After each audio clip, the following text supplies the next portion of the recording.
জি 24 ঘন্টায় স্বাগত আপনাদের সঙ্গে আমি শুভদীপ। শুরু করছি স্পোর্টস 24 আর শুরুতেই নজর রাখবো কলকাতা ফুটবল লিগের খবরে।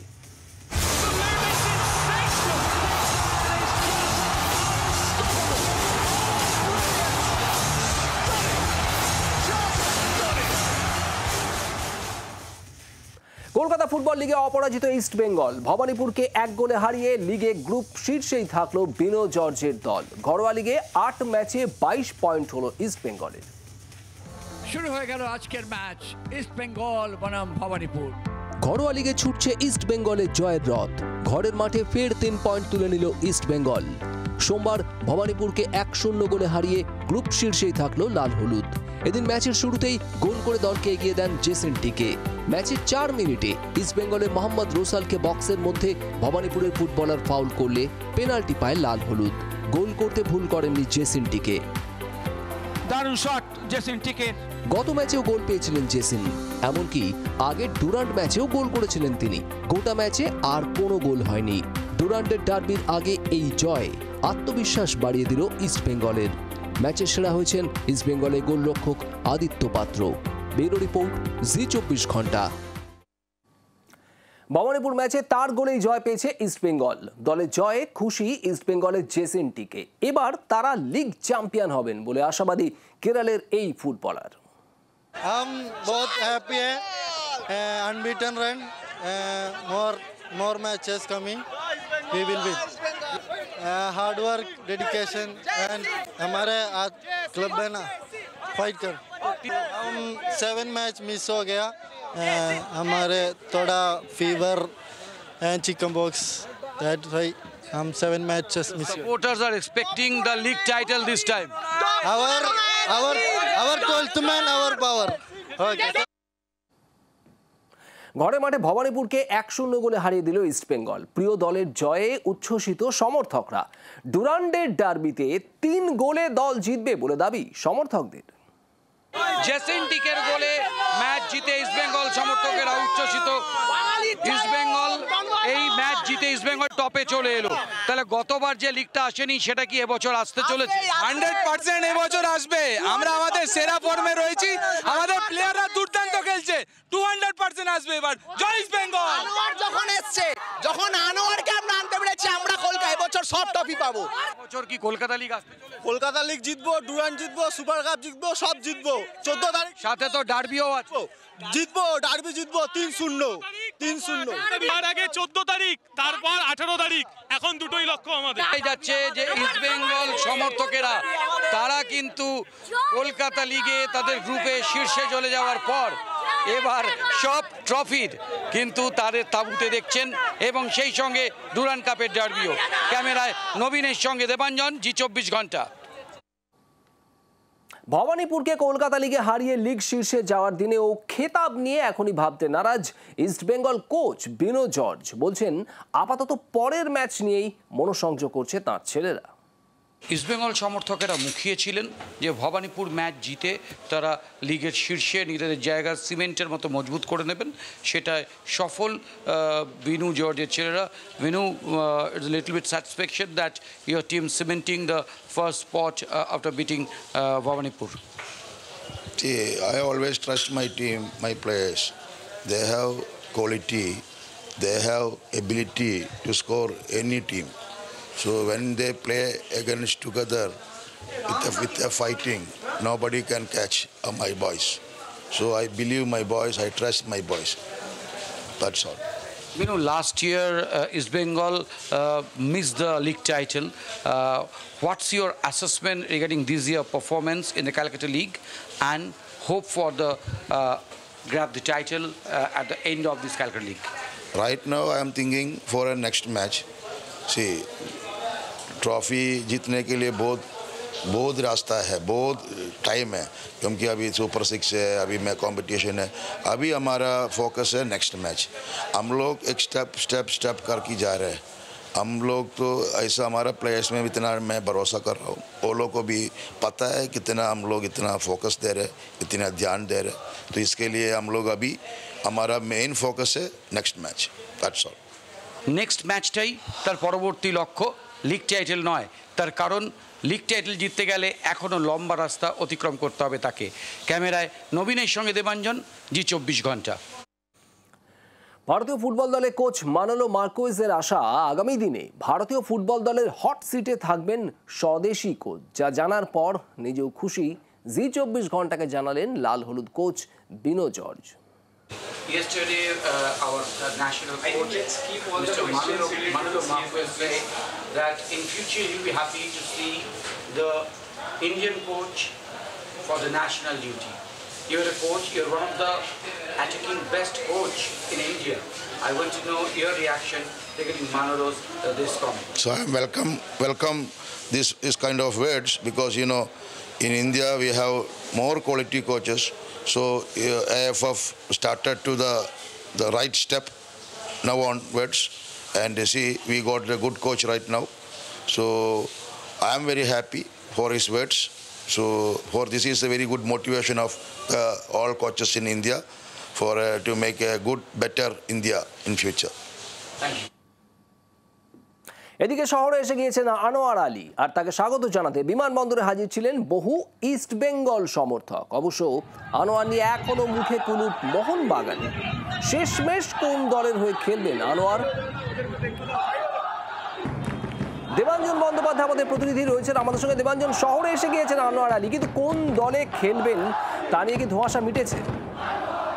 দেখো, ধোঁয়াশা মিটেছে কি মেটেনি সেটা বলার সময় এখনো আসেনি। তবে এই মুহূর্তে সব থেকে বড় খবর, আজকেই আনোয়ার আলীকে তাদের হয়ে খেলার জন্য নথিবদ্ধ করিয়ে ফেলেছে ইস্ট বেঙ্গল, এবং আগামীকাল বিকেল 4:30টার সময় ক্লাবের অনুষ্ঠানে তার হাতে জার্সি তুলে দেওয়া হবে, লাল হলুদ জার্সি, যে জার্সি পরে আনোয়ার আলী আসন্ন মৌসুমে ইস্ট বেঙ্গলের হয়ে খেলবেন বলে ইস্ট বেঙ্গল কর্তাদের দাবি। কিন্তু ইতিমধ্যে মোহনবাগান কর্তারাও দাবি করে বসে আছেন যে আর কয়েকদিনের মধ্যেই আনোয়ারের শাস্তির খবর আসবে, এবং সেই শাস্তির সঙ্গে জরিমানাও আনোয়ারের ক্ষেত্রে লাগু হবে। তার ফলে আনোয়ার নিয়ে হয়তো অনেক নাটক আগামী দিনেও দেখার অপেক্ষায় কলকাতা ময়দান। একবারেই আমাদের নজর থাকবে সেদিকে। দেবাঞ্জন, ধন্যবাদ।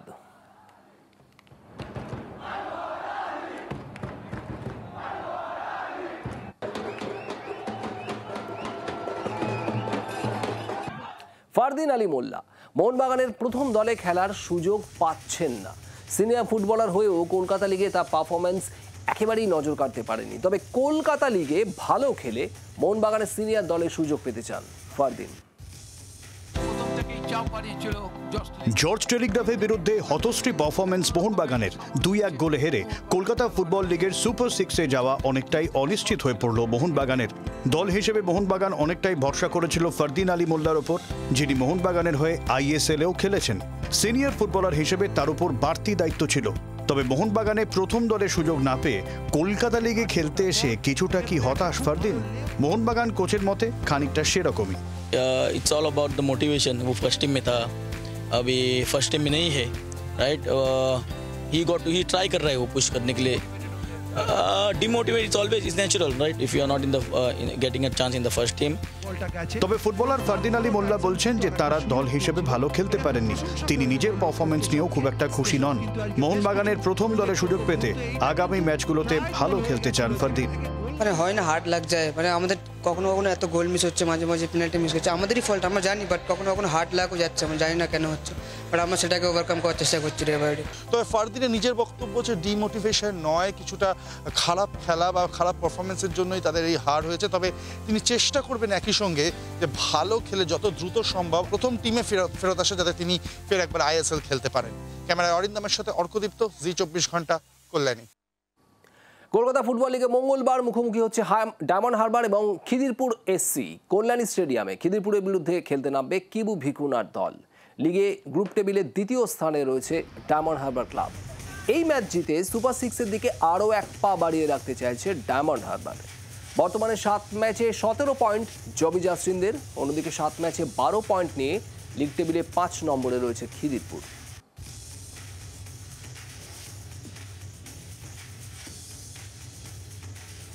আর এবার দেখে নেব ক্রিকেটের খবর, আমাদের বিশেষ সেগমেন্ট প্যাভিলিয়ন এন্ডে।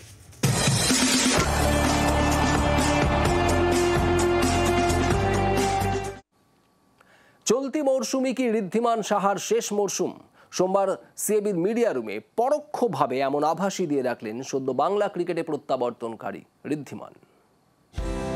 মনোমালিন্য হয় বছর 2 আগে বাংলা ত্যাগ করে ত্রিপুরায় পাড়ি দিয়েছিলেন ঋদ্ধিমান সাহা। তারপরে গঙ্গা দিয়ে বয়ে গিয়েছে অনেক জল। বেঙ্গল প্রো টি20তে সৌরভ গঙ্গোপাধ্যায়ের হাত ধরে প্রত্যাবর্তন ঘটিয়েছিলেন বাংলা ক্রিকেটে। সোমবার সিএবি প্রেসিডেন্ট স্নেহাশিস গঙ্গোপাধ্যায়ের সঙ্গে বসে ঋদ্ধিমান ঘোষণা করলেন বাংলা দলে তাঁর প্রত্যাবর্তন। মানে এখন অ্যাজ এ প্লেয়ার হিসেবে করছি, আর পরবর্তীকালে একটা সবারই সার্টেন টাইম থাকে যতক্ষণ অবধি খেলবে কি খেলবে না তার পার্সোনাল ডিসিশন। তারপরে যদি সিএবি আমাকে অন্য কোনো পদে দেখতে চায় তাহলে আমি তার জন্য অলওয়েজ ফ্রি আছি। ঋদ্ধিমান সাহা, সুদীপ চট্টোপাধ্যায়রা দলে আসায় এবার বাংলা দল ও তার সাফল্য নিয়ে আশাবাদী সিএবি সভাপতি স্নেহাশিস গঙ্গোপাধ্যায়। আমাদের খুবই স্ট্রং সাইড এই বছর। Fast bowling is our added advantage. We have got a solid batting side with Easwaran, Gharami, Wriddhiman এসে গেছে। We have got Shahbaz, we have got Abhishek Porel. We are having some camps in Suri. It's a very well maintain ground যেখানে সব রকম facilities আছে। So ওখানেই আমরা একটা শিবির করছি 14 দিনের। We are giving our best effort, the players are giving their best effort. Now the result we have to wait. শেষ পর্যন্ত চলতি মরশুমই ঋদ্ধিমানের শেষ মরশুম কিনা তার সময় বলবে। আপাতত ঋদ্ধিদের নিয়ে রঞ্জি জয়ের নীল নকশা তৈরি করছে বাংলা। ক্যামেরায় নবীনের সঙ্গে দেবাঞ্জনের রিপোর্ট, জি 24 ঘন্টা। ফিরে এলাম বিরতির পর, দেখছেন স্পোর্টস 24। আর এবার অলিম্পিক্সের খবর ম্যাচ কর্নারে।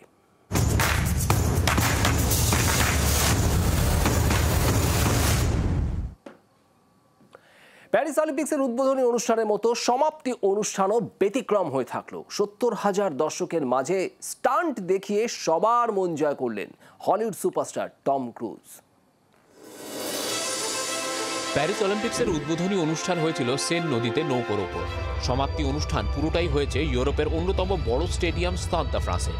70,000 দর্শক তার সাক্ষী ছিলেন। শুধু নিজেদের সংস্কৃতি নয়, তুলে ধরা হয় পরবর্তী অলিম্পিক্সের আয়োজক লস অ্যাঞ্জেলেসের সংস্কৃতিও। সমাপ্তি অনুষ্ঠানের মূল ভূমিকায় ছিলেন টম ক্রুজ। হলিউড অভিনেতার স্টান্টে মেতে উঠেছিলেন সবাই। রবিবার সমাপ্তি অনুষ্ঠানের শেষ পর্বে টম ক্রুজের আগমনটাই মন ছুঁয়ে যাওয়ার মতো। পায়ে হেঁটে নয়, মঞ্চে এলেন স্টাদ দ্য ফ্রান্সের ছাদ থেকে ঝাঁপ দিয়ে। তারপর অলিম্পিক্স পতাকা নিয়ে একটি মোটরসাইকেলে চেপে আবার স্টান্ট দেখিয়ে স্টেডিয়াম ঘুরে দরজা দিয়ে বেরিয়ে যান ক্রুজ। এখানেই শেষ নয়, একটি ভিডিওতে দেখা যায় একটি রাস্তায় দ্রুত গতিতে বাইক চালাচ্ছেন। তারপর তিনি বিমান থেকে প্যারাশুটে ঝাঁপ মেরে সোজা মাউন্ট লিতে গিয়ে নামলেন, যেখানে ইংরেজি অক্ষরে লেখা হলিউড। অলিম্পিক্সের সমাপ্তি অনুষ্ঠানে পারফর্ম করেছেন আরও অনেকেই। সমাপ্তি অনুষ্ঠানে ভারতের তরফ থেকে পতাকাবাহক হিসাবে উপস্থিত ছিলেন মনু ভাকার ও হকি দলের গোলকিপার PR শ্রীজেশ। গোটা অলিম্পিক্স জুড়ে দেশের পতাকা যেভাবে উঁচুতে তুলে ধরেছিলেন, এদিন তারই সম্মান পেলেন তারা। ফের অপেক্ষা 4 বছরের। 2028-এর লস অ্যাঞ্জেলেসে বসবে পরের অলিম্পিক্সের আসর। সেখানে ভারত আরও বেশি পদক জিতবে বলে আশাবাদী দেশবাসী। ব্যুরো রিপোর্ট, জি 24 ঘন্টা। শেষ হয়ে গেল প্যারিস অলিম্পিক্স। আর এই অলিম্পিক্স থেকে মোট 6টি পদক নিয়ে দেশে ফিরছেন অ্যাথলিটরা। গোটা ভারতীয় দলকে অভিনন্দন জানিয়েছেন প্রধানমন্ত্রী নরেন্দ্র মোদী। এক ঝলকে দেখে নেব কোন কোন ক্রীড়াবিদ কোন ইভেন্টে পদক জিতেছেন।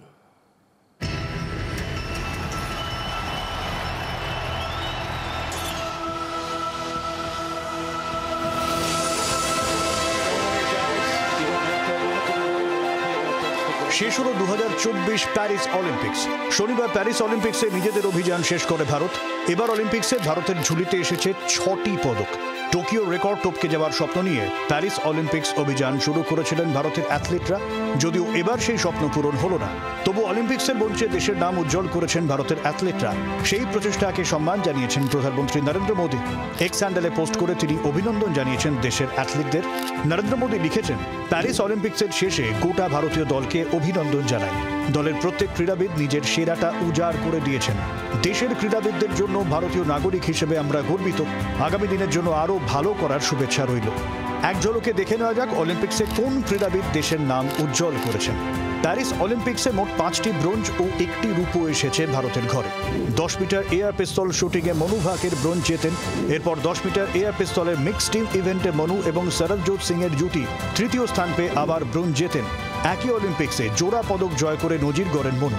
এছাড়াও 50 মিটার রাইফেল 3 পজিশন শুটিংয়ে স্বপ্নিল কুসাল ব্রোঞ্জ পদক এনে দেন দেশকে। টোকিও অলিম্পিক্সের মতোই প্যারিসেও ভারতের হকি দল ব্রোঞ্জ জয় করে। জ্যাভলিনে রূপো জেতেন ভারতের নীরজ চোপড়া। শেষবারে সোনা জিতলেও এবার তিনি রূপো নিয়ে দেশে ফিরছেন। কুস্তিতে ব্রোঞ্জ জেতেন আমন শেরাওয়াত। যদিও ভিনেশ ফোগটের রূপো পাওয়ার আবেদন এখনও ক্রীড়া আদালতে বিচারাধীন, ওই মামলায় যদি ভিনেশ জেতেন তাহলে অলিম্পিক্স থেকে দ্বিতীয় রূপো পাবে ভারত। প্যারিস অলিম্পিক্সের পদক তালিকায় 71তম স্থানে থেকে নিজেদের অভিযান শেষ করে ভারত। ব্যুরো রিপোর্ট, জি 24 ঘন্টা।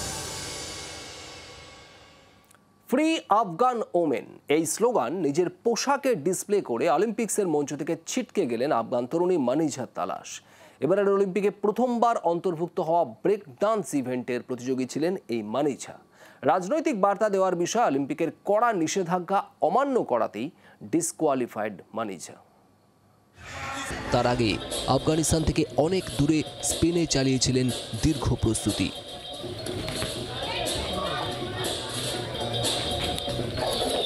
2021 অগস্টে আফগানিস্তান ফের তালিবানের দখলে চলে যাওয়ার পর থেকে মহিলাদের জন্য জারি হয়েছে কড়া বিধিনিষেধ। মানিঝার মতো আফগান তরুণীরা চান সেই ব্যবস্থার অবসান। ওরাও চান পুরুষদের সঙ্গে কাঁধে কাঁধ মিলিয়ে সমাজের সব স্তরে প্রতিনিধিত্ব করতে। আর সেদিক থেকে দেখলে পদক না জিতেও জিতে গিয়েছেন 21 বছরের মানিঝা তালাশ। ব্যুরো রিপোর্ট, জি 24 ঘন্টা। আর এবার খেলার টুকরো খবর ফাস্ট ট্র্যাকে। পাড়ার ক্রিকেটে বাতলেন ভারতীয় ক্রিকেট দলের প্রাক্তন কোচ রাহুল দ্রাবিড়। এক্স হ্যান্ডেলে ভাইরাল হয় সেই ভিডিও। দলীপ ট্রফিতে খেলতে দেখা যেতে পারে বিরাট কোহলি ও রোহিত শর্মাকে। খেলার সিদ্ধান্ত তাঁদের উপরেই ছেড়েছে ভারতীয় ক্রিকেট বোর্ড। 14 বছরের সম্পর্ক শেষ। বার্সেলোনা ছাড়লেন সার্গি রোবার্তো। দলের অধিনায়কের ক্লাব ছাড়ার কথা ঘোষণা করেছে বার্সেলোনা কর্তৃপক্ষ। স্পোর্টস 24 আজ এই পর্যন্তই। রয়েছে আরো অনেক খবর, নজর রাখুন জি 24 ঘন্টায়। বাংলার আওয়াজ, বাঙালির আবেগ, জি 24 ঘন্টা।